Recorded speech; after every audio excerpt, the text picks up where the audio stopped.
So the Transition House differs from Alexander's other programs in its treatment approach because it provides an intermediate step-down location for our children that we work with who have been receiving treatment at a higher level of care, but are not yet ready to move into a lower level of care, like returning back home to their communities or going to a foster home, for instance, because they still have some behaviors that put them at risk.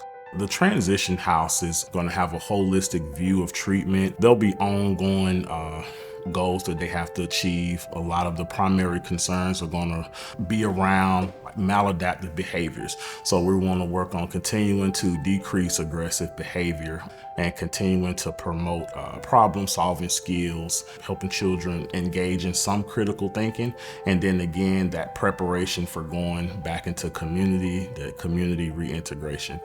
The way that I implement recreation into the treatment plans for the clients that come here to the Transition House with different abilities is that I first do an assessment on every client that comes in. And this assessment allows me to get an overview of their current behaviors, current interests, and just things that they're going to be working on with me. So that allows me to gear my activities already, just to make sure I have that connection to where they're at. As well as observing them during activities, I like to ask them what they like to do, and it allows me to implement those activities in that way. So experiential therapies such as art, music, those are huge in the Transition House and all of the scheduling that we do here, because it's giving the clients a way to practice and reinforce the positive interactions and behaviors that we are hoping that they take from here. We don't really ascribe to one specific therapeutic tool because our clients have a wide variety of needs. So you'll see some tools that involve cognitive behavioral therapy, so working on that connection between emotions, behaviors, and thoughts, providing psychoeducation, in addition to developing tools that help our kids cope with strong emotions in an adaptive way. And so you kind of put them together to create an overall treatment for them that works and is able to kind of modify based on the needs that the kids have. We're excited to get the Transition House started.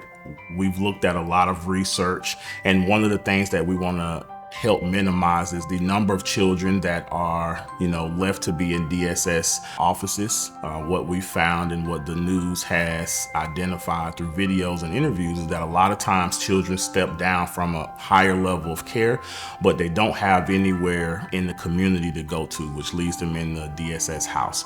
So at Alexander Youth Network, we look at the whole spectrum of care, and continuity of care is very important. So, the Transition House is just another component that we're adding to our array of services to hopefully ensure that children and families have, the services in place that they need.